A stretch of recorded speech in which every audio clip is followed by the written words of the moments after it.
Hi, thank you for sending your questions. So now it's time to answer them. I'll start with question number one.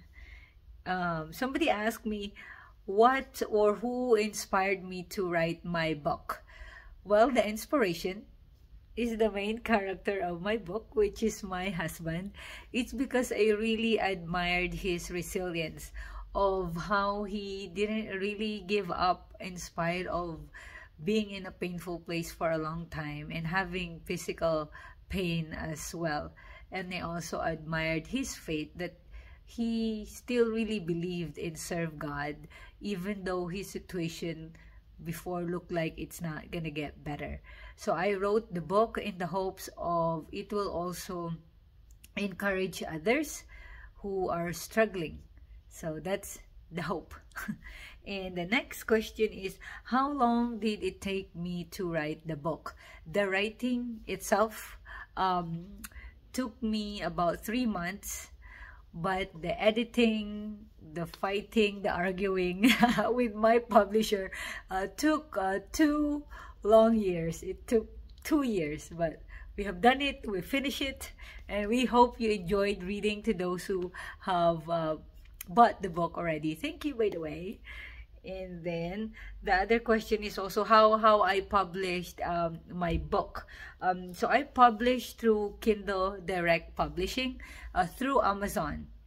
But what I discovered is the royalties, the taxes, and on all other related things are dependent on which country you're staying at the moment. So if you want to publish a book or you're interested in looking into that, I encourage you to check their website and see what rules apply to you depending on the country that you're in at the moment. There were also some questions about the book cover. Thank you, by the way, to those that said that it's so beautiful. Thank you to my illustrator. Look at the adorable emojis.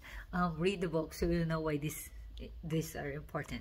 But the questions are particularly about these 4 adorable creatures at the back. I have enjoyed the guesses.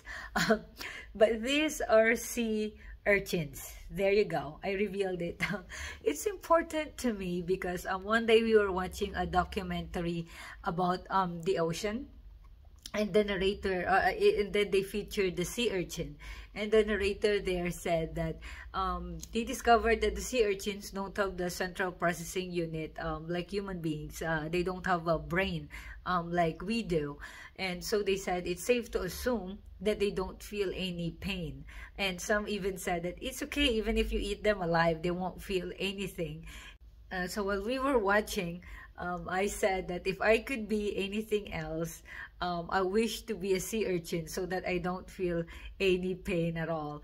So I asked my illustrator to include them to remind me of that point. It's because when you're suffering for a long time, you just want it to end. But of course, being a human being is still way better than being a sea urchin. But this just became our family joke, and I wanted to be there. But yes, being a human being is still better than a sea urchin. But if you are still in that dark, painful place, I pray that you'll find hope in our Lord. You will feel His presence. You will see His light. And that you'll remember that pain will eventually end. The suffering will eventually end. And as you go through it, you're not alone. God is with you. He is crying with you, and He is suffering with you. So there you go. Thank you for all the questions. These are just the questions that I'll be answering for now. I'll do another one because we have a few more left, and some requires longer explanation than the others. So there you go. Thank you again for all the support. We really appreciate all the love.